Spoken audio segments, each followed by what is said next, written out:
Welcome back, everyone, to another segment of the MCR Mac and Me. My name's TJ. In this segment, we're going to talk about that last week, almost a week ago, we'll say, not quite a week ago.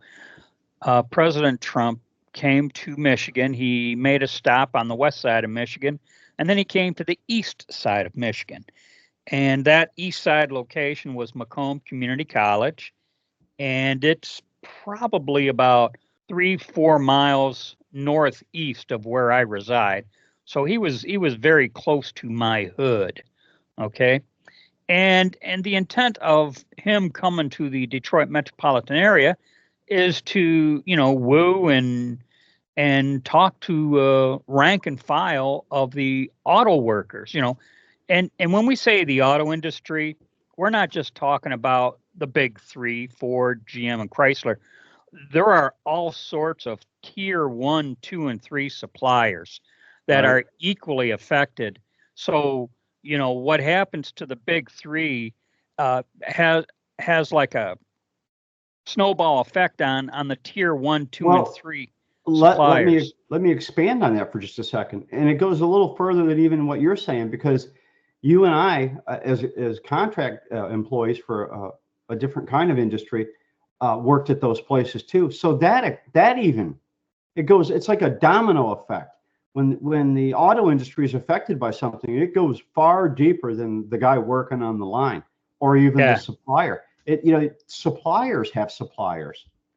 Yeah, and I will not give the name, but I am currently employed at a tier 1 supplier.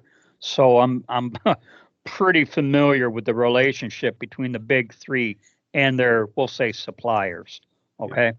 And then saying all that, Trump wanted to talk to, address the auto industry, and especially MSNBC had a rude awakening when, you got all these auto workers voting for Trump. How can this be? Because the unions are supposed to be Democrat, and therein lies the dirty little secret of the whole union machine.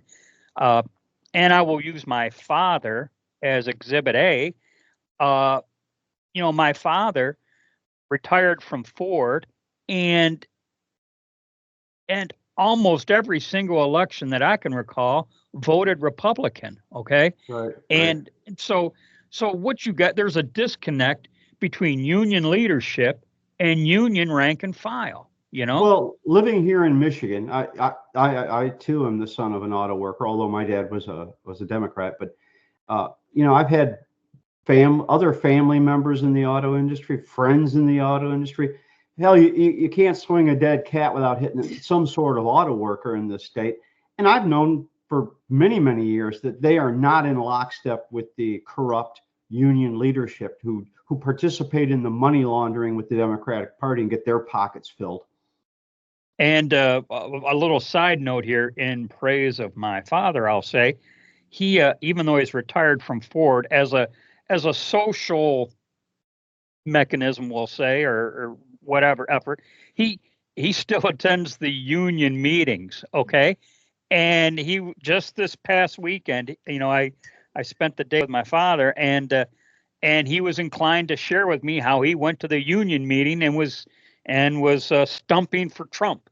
Okay. Well, kudos to your pops, I say. So and here's the thing: he wasn't the only one. Okay. So and when I hear this kind of stuff, I feel like maybe there is hope for us. Okay. But in general, hey, Mac, your father worked for Ford too, right? No, he was a GM guy. Okay. Well, here's what I was going to say. My father retired from Ford, but I'm really pulling for all three. Okay. And not just all three, but I'm pulling for more than just Ford. I have a Stellantis truck plant about a mile from where I live. And a month ago, they laid off 2/3 of the plant. And I was saddened by that, even though I'm supposed to be a Ford guy, when Stellantis is the new word for Dodge, I want to say. Okay. Chrysler, yeah, they've had about 40 names in the last 40 years, yeah. Yeah. Well, and now owned by Fiat. So you see a lot of their trucks driving around here. FCA, Fiat Chrysler Automotive, I think is what it stands for. Right. Yeah. Okay. Right. Well, they laid off 2/3 of that plant, and even though it was Stellantis, I was saddened. I was just like, Sure. man, and you know, it's the EPA regulations. It's this EV crap. Uh, you know, like I want to say in 10, 15 years, all the vehicles must have this or that EPA regulation. 80 miles a gallon, which is Yeah, unrealistic. and and I got to tell you, and this causes me to swerve into my rant of how Ford forced me into a Kia because I wanted an affordable car to drive and not an SUV and not a truck. And so, and I've the guys I see throughout the week, my exchanges with coworkers and whatnot, they've heard my Ford forced me into a Kia rant, and some of them agree, some of them don't agree, but Well, I have a question for any of those people who like to throw that around. Where's their TV made? And the yeah, shirt you're really, wearing, where's the shirt you're wearing? Where is that made? Let's take a close examination of the items in your home, and we'll find out how buy American you really are. well, and not now you got me sidetracked on a rant here. In that I remember I way back in 1991 I bought a Ford Escort GT, and it was a Ford product with Mazda guts. It Yeah, had a Mazda probably engine. probably produced in Canada. Yeah, it had a Mazda engine, a Mazda sport suspension, okay, with the shell saying Ford, and the engine was such a success that they uh, put it into the Tempo, and then into the Taurus, and actually not and that engine design became quite popular, and in fact I have a very similar engine design in my Kia now, but Well, I had a Dodge truck many years ago. Actually, when we first met many years ago, and it had a Mitsubishi engine in it. yeah. Uh, in keeping with this rant of mine, uh, Caterpillar. Caterpillar is releasing a 2025 pickup truck. Okay. Did you know that, Mac? I did not. Okay. Now the verdict is out. They don't know if this thing's going to be successful or not. It has 3 or 4 different types of engine packages, and shame on me for forgetting to print this one out. So I'm trying to do this by memory right now. But they got the entry level package for this Caterpillar pickup truck is starting around $50,000, and that's a very big deal because a lot of when you get to like your Ford F-150s and your Dodge Ram 1500s or your GM Silverados or even your Colorados, which is the smaller model from the Silverado. Okay, uh, these trucks are starting at around 75,000. And While I'm getting my oil changed, I'll walk around the showroom, and I can't believe what new vehicles cost. I don't yeah, know who is buying them. no one's buying them because they're sitting on the lot. Uh, and the dealers are in a little bit of a bind because they can't afford to cut the price, yet they can't really afford to keep them on the lot either. You Yeah, know. because come the first of the year, they're going to get taxed as inventory. And near where I work, we had a Bill Brown Ford dealer, and something's going on there. I don't know exactly. Some of his offices, some of Bill Brown's offices are closing up, so I don't know what's going on with Bill Brown Ford down the street from where I work. There But there is another extension of the auto industry we didn't yep, mention. yeah, the dealers. And Uh, all the people who work there, and all the people who supply them, the people who fill their vending machines, the people who clean their offices.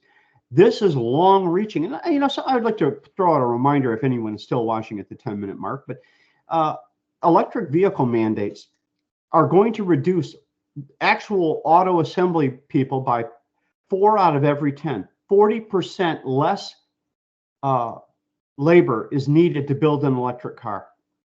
And I mean, I suppose they're not counting the child slave labor that gets the batteries, but you know. And there's a bunch of dirty little secrets. We've talked about some of them with the whole EV thing.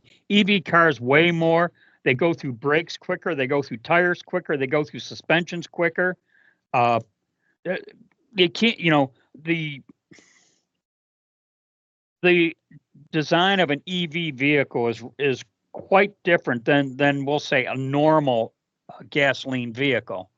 And then it's like 3 times the cost, Yeah. So you can Ford, GM, Chrysler, they kind of gave in to the government and now they're suffering for it. Well, I suspect that there were payoffs to do that.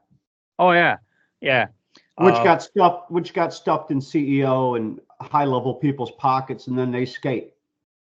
So and just on cost alone, I think there's a good chance this Caterpillar pickup truck could make a run at it. I mean, I don't know if it's any good. I don't have $50,000 for a truck either. So, well, and even the used trucks and SUVs are going for $30,000 to $40,000 now, and that's the low end of the used 4x4s. You know, I mean, who can? I made the comment once. I wasn't sure if I could afford a brand new vehicle. I'm not convinced I can afford a really nice 2-year-old vehicle right now. Yeah. Well, I think I bought my last new car. Both of my vehicles are about 4 years old and running well, I'd say. But and one of my vehicles is a Ford Escape, which with a European design to it. If you look into the history of the new Ford Escape design, it's an engine that was developed in Germany of all places, and of course Ford was beating the drum that the Ford Escape was a very European vehicle. And we're back to the whole fallacy of buying domestic. I could rant on this topic in so many different from so many different angles. Head could spin.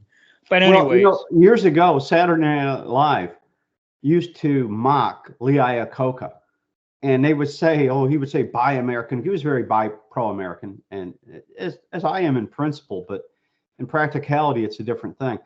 And they would mock him by saying the only thing that was American in that car were the floor mats. That could be. Well, I'll keep ranting, so I'll cease my rantings here. Any final thoughts, Matt?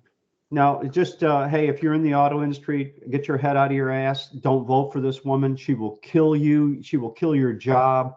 She will kill the jobs of your friends and family. And you're going to be, you know what? They want you on welfare. And so if you want to be on welfare, vote for her. And one final thought. We'll go back to the old term of Reagan Democrats. These Reagan Democrats really kind of started with the rank and file auto workers. They like their trucks. They like their guns. They like their snowmobiles. Heck, and if they can afford it, they like their boats. Okay. And all of these things require gasoline. Okay. So, just something to think about, I guess. And right. Now I'll hush now. So we'll call this one a wrap. Thanks everyone for your support. We'll catch you all later in the next segment. As always, be safe, watch your six, and don't tread on me.